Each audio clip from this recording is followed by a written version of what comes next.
अस्सलाम वालेकुम नाजरीन, मैं हूँ सलमान दोदा। आप देख रहे हैं मेरा YouTube channel TTV Salman Doda.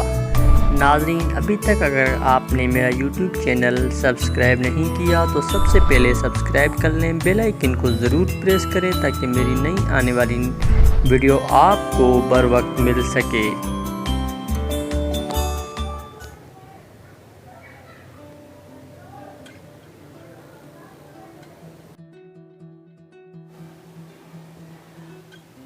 नाजरीन, आज एक और तारीखी वीडियो लेकर आपकी खिदमत में हाज़िर हैं।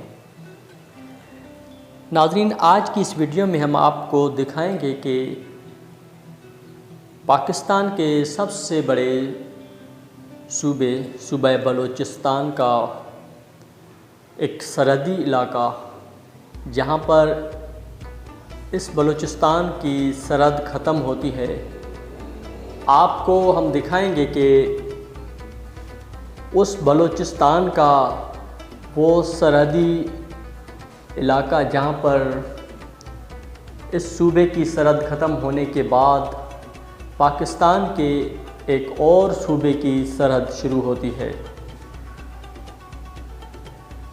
नाज़रीन, जोग्राफियाई तौर पर आप बखूबी वाकिफ़ हैं कि पाकिस्तान का सबसे बड़ा सूबा बलूचिस्तान, जी हाँ, रकबे के लिहाज से अगर देखा जाए तो सबसे बड़ा सूबा बलूचिस्तान, जो कि पाकिस्तान के रकबे के लिहाज से पाकिस्तान के कुल मुरब्बा किलोमीटर का आधा हिस्सा बनता है। नाज़रीन, बलूचिस्तान की जो इस रकबे के हवाले से अगर बात की जाए तो अगर बलूचिस्तान के किसी एक ज़िले का अगर आप विज़िट करना चाहें तो यहाँ पर सुबह से बलूचिस्तान के किसी एक ज़िले का विज़िट आप करना चाहें और एक तरफ आप सूबा पंजाब के 3 अज़ला को लें तो नाज़रीन, सूबा पंजाब के उन तीनों अज़ला का आप बआसानी एक दिन में विज़िट मुकम्मल कर लेंगे, लेकिन बलूचिस्तान के एक ज़िले का विज़िट एक दिन में नामुमकिन होगा।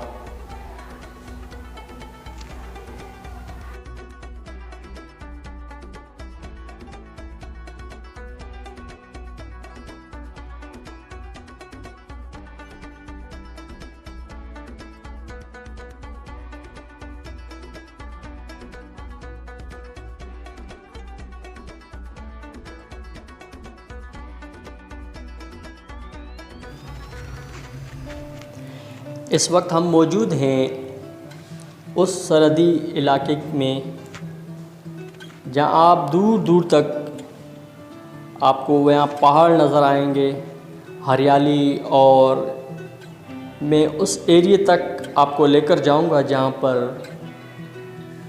मुकम्मल तौर पर जो मौजूदा जो हदबंदी की गई है बलूचिस्तान की, उस हदबंदी के हिसाब से बलूचिस्तान का आज वो आखिरी इलाका करार दिया गया है।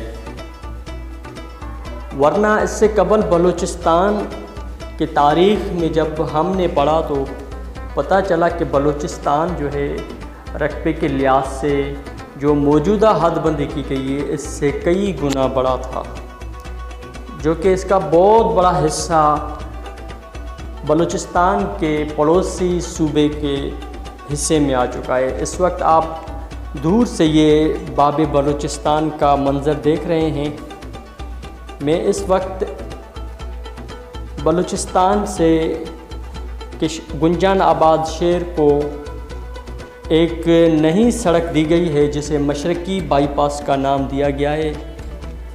उस मशरक़ी बाईपास पर मैं इस वक्त मौजूद हूँ। आप देख सकते हैं यहाँ पर बाब बलूचिस्तान जो नया बनाया गया है। नाज़रीन, यहाँ पर एक और बात मैं आपको बताता चलूँ कि मैं ख़ुद आज वहाँ पर मौजूद था वीडियो बनाने के लिए, लेकिन बदकिस्मती से हमारा कैमरा ख़राब हो गया, जिसकी रिकॉर्डिंग आप इस वक्त देख रहे हैं कि रिकॉर्डिंग भी मुमकिन नहीं हो पा रही। मेरी आवाज़ आप तक साफ़ नहीं आ रही। इस वक्त मैं मौजूद हूँ उस नहर पर। ये नहर दरियाए हब, जैसे हब डैम के नाम से जाना जाता है, उस हब डैम से साला साल यहाँ बहती है और सामने आपको एक पुल नज़र आएगा। ये वही पुल है जो बलूचिस्तान और सूबा सिंध को आपस में मिलाता है। यूँ ये बलूचिस्तान का आखिरी एरिया है। यूँ समझ लें कि ये नहर जो है सिंध और बलूचिस्तान को आपस में मिलाती है। सो नाज़रीन, इसी की मैं बात कर रहा था। ये वो जो नहर है जो दरियाए हब से निकलती है, यानी हब डैम से निकलकर बहरे अरब में जाकर गिरती है, ये सिंध और बलूचिस्तान को आपस से जुदा करती है। आप देख सकते हैं दूर एक पुल भी आपको नज़र आ रहा है। इस पुल के ज़रिए सिंध के लोग बलूचिस्तान और बलूचिस्तान के लोग सिंध में दाखिल होते हैं और यही रास्ता आगे चलकर कोयटा, चमन, अफ़गानिस्तान और ईरान और ग्वादर की तरफ भी यही रास्ता जाता है।